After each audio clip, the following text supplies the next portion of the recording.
आनन्द गुरुङ हुनुहुन्छ। आनन्दजी आनन्दजी आनन्दजी हजुर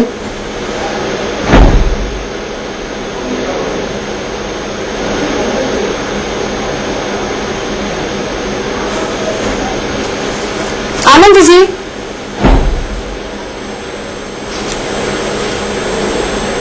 काठमाडौँको सड़क विस्तार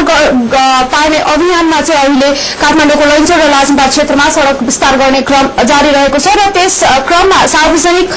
जमिन ओगटेर सड़क किनारमा निर्माण गरिएका भौतिक संरचना भत्काइने क्रम जारी रहेको छ। अहिलेसम्ममा सड़क अतिक्रमण गरेर बनाइएका करिब 50 भन्दा बढ़ी घर भत्काइएको काठमाडौँ महानगरपालिकाले जनाएको छ। स्थानीयबाट अवरोध हुने सम्भावनालाई मध्यनजर गर्दै बाक्लो संख्यामा सुरक्षाकर्मी परिचालन गरिएको छ त्यहाँ र भर्खरै सोही क्षेत्रमा स्थलगत रिपोर्टिङ गरेर फर्कनुभएका एबीसी रिपोर्टर आनन्द गुरुङ न्यूज सेन्टरमा हुनुहुन्छ। आनन्दजी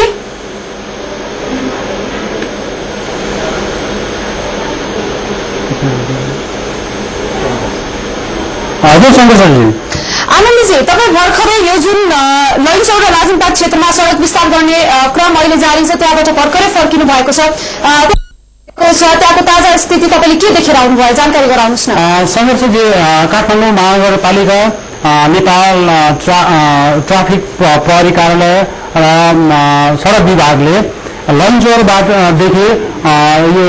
उत्तरतर्फ मानगोपाल चोकसम्मको यो सड़कको दुई किनारमा यो सड़कको अतिक्रमण क्षेत्र अथवा सड़क क्षेत्रलाई अतिक्रमण गरी बनाएका भौतिक संरचनाहरू भत्काउने कामहरू चाहिँ अघि बिहान 6 बजीबाट सुरु गरेको छ र यो भत्काउने काम अथवा यो अतिक्रमित क्षेत्रलाई चाहिँ सरकारले सुरक्षितसँग अथवा पहिलेको यथावत स्थानमा पुर्याउनको निम्ति चाहिँ जुन भत्काउने कामहरू गर्यो यो भत्काउने कामहरू गर्नको लागि गर्दा चाहिँ यो स्थानीय बासिन्दाबाट कामहरू हुन्छ विरोधहरू हुन्छ भनेर चाहिँ प्रहरीहरूले अथवा काठमाडौँ नगरपालिकाले चाहिँ कड़ा सुरक्षा व्यवस्था गरिएको भए तापनि त्यहाँ आज जुन भत्काउने काम भयो बिहान 6 बजीबाट भत्काइरहँदाखेरि त्यहाँ पब्लिक अथवा स्थानीय जनताबाट कुनै प्रकारको विरोध भएको छैन। तर यो अहिले भत्काउने काम चाहिँ लगभग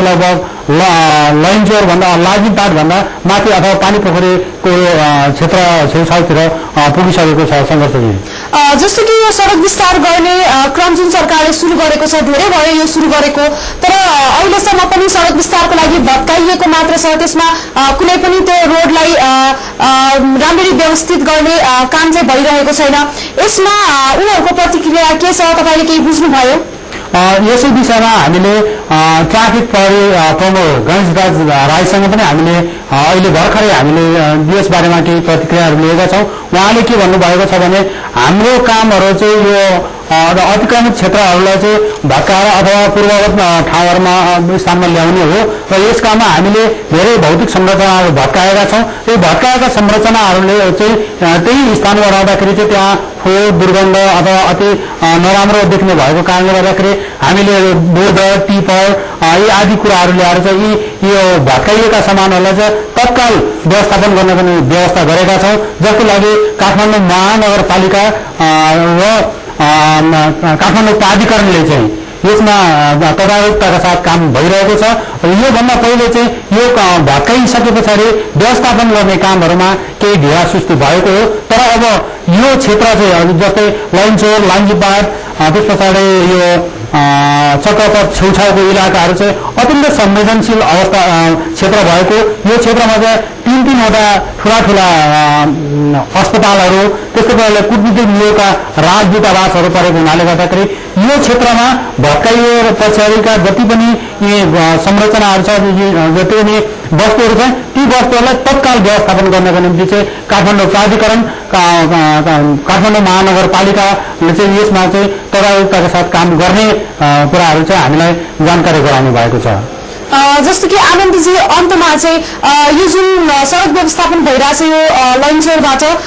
त्यहाँ चाहिँ यातायातमा के अवरोध आएको छ होला त्यसमा के व्यवस्थापन गर्ने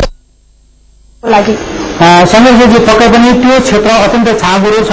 र साँगुरो क्षेत्र भए तापनि त्यहाँबाट चाहिँ अत्याधिक सवारी साधनहरू चाहिँ आवत जावत गर्ने भएर अत्यन्त व्यस्त सडक भएको कारणले गर्दाखेरि त्यो क्षेत्रमा चाहिँ अब अहिले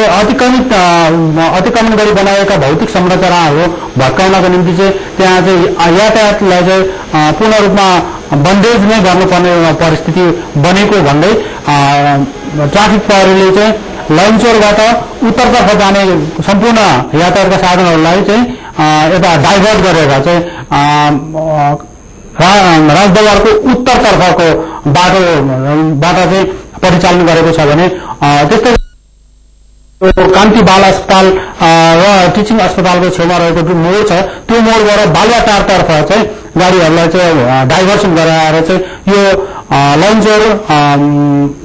लाजिमबाग क्षेत्रमा चाहिँ पूर्ण रूपमा अहिले यातायात चाहिँ अवरुद्ध भएको छ, बन्द गराएको छ यो सङ्घर्ष चाहिँ। स्थानीय बासिन्दाको विरोध भएको छैन भनेर तर हिजोदेखि नै विरोध हुने सम्भावना थियो, अब चाहिँ विरोध हुने सम्भावना कस्तो छ? अहिलेसम्म भएको छैन भन्नुभयो तपाईँले। सङ्घर्षजी तपाईँले ठिक भन्नुभयो कि हिजोसम्म चाहिँ त्यहाँको स्थानीय जनताहरूले चाहिँ र्याली अनसनको कार्यक्रमहरू गरेर चाहिँ त्यो ठाउँहरू चाहिँ भत्काउने, हाम्रो घरहरू भत्किनेछ, हाम्रो पिता पुर्खादेखि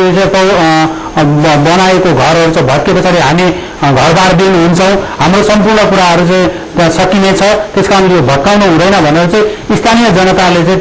त्यो विरोधहरू गरिरहेका थिए। भत्काउनु हुँदैन अथवा भत्काउन दिनौँ भन्ने खालको कुराहरू गरिरहेका भए तापनि आज जब बिहान 6 बजे चाहिँ काठमाडौँ महानगरपालिका, काठमाडौँ प्राधिकरण, ट्राफिक प्रहरीहरू चाहिँ त्यो ठाउँमा चाहिँ त्यो अतिक्रमित क्षेत्रहरूमा बनाएका भौतिक संरचनाहरू भत्काउनको निम्ति पुगे, त्यहाँ कुनै पनि पब्लिकबाट अथवा स्थानीय जनताबाट कसैले पनि त्यहाँ विरोध गरेको छैन। अहिलेसम्म हामीले पाएको जानकारी अथवा यो घटनास्थलमा हामीले भेटे अनुसार त्यहाँ कसैले पनि त्यहाँ यो भत्काउनु हुन्न भनेर चाहिँ त्यसरी त्यस्तो प्रतिक्रियाहरू दिन कोही पनि निस्किएको छैन। त्यसबाट पनि हामी के छ भने स्थानीय जनताले अब आफ्नो उपयोग गर्दै आएको जुन संरचनाहरू छ अथवा वस्तुहरू छ त्यो नगुमोस् भन्नको निम्ति केही यो क्षणिक रूपमा मात्रै भनेको, तर समग्रमा स्थानीय जनता काठमाडौँको सुधार अथवा त्यो सडक विस्तारमा चाहिँ सडक विस्तारको पक्षमै हुनुहुन्छ भन्ने कुराहरू चाहिँ बुझ्न सकिन्छ। सङ्घर्षजी रिपोर्टर आनन्द गुरुङ न्यूज सेन्टरबाट। उहाँ चाहिँ भर्खरै काठमाडौँको लैनचौर र लाजिमबाग क्षेत्रमा सड़क विस्तार गर्ने क्रम जारी रहेको छ, त्यहाँबाट स्थलगत रिपोर्टिङबाट फर्कनु भएको हो र उहाँले जानकारी गराए अनुसार हिजोदेखि यो सड़क विस्तार गर्न नदिने भनेर तातिएका जुन स्थानीय बासिन्दा छन् लैनचौरदेखि माथिका, उनीहरूले आज चाहिँ जुन यो सरकारले भइरहेको यो सड़क विस्तारको कार्यलाई चाहिँ समर्थन गरेको जस्तो देखिएको उहाँले जानकारी गराउनु भयो र त्यहाँ जुन हुने तनावको स्थितिको पनि हालसम्म सम्भावना नरहेको उहाँले जानकारी गराउनु भयो र जुन यातायात अवरुद्ध भएको छ लैनचौर र लाजिमबाग क्षेत्रमा त्यसको लागि ट्राफिक प्रहरीले अन्यत्रबाट पनि यातायातको व्यवस्था गराएको उहाँले जानकारी गराउनु भयो। सरकारले राजधानीको सड़क फराकिलो पार्न केही महिना यता चालेको अभियानलाई फेरि आजदेखि जारी राखेको छ, आजदेखि पुनः शुरू गरेको छ। काठमाडौँ महानगरपालिका र प्रहरीको चाहिँ निकै राम्रो सक्रियतामा काठमाडौँको लैनचौर र लाजिमबाग क्षेत्रमा सड़क विस्तार गर्ने क्रम जारी रहेको छ। लैनचौर र लाजिमबाग क्षेत्र भनेको निकै नै भिआइपी क्षेत्र रहेको छ, त्यहाँ ठूला ठूला अस्पतालदेखि लिएर कूटनीतिक आयोगहरू समेत सो क्षेत्रमा रहेको छ र त्यसै कारणले गर्दाखेरि सो क्षेत्रमा जुन अहिले जुन सड़क फराकिलो पार्ने अभियान जारी रहेको छ त्यसलाई चाहिँ छिटो र छरितो ढंगले चाहिँ अगाडि बढाउनको लागि काठमाडौँ महानगरपालिका र प्रहरी सक्रिय रहेको हाम्रो रिपोर्टरले जानकारी गराइसक्नु भएको छ। यसैगरी सार्वजनिक जमिन ओगटेर जुन सड़क किनारमा निर्माण गरिएका भौतिक संरचना पनि भत्काइएको छ।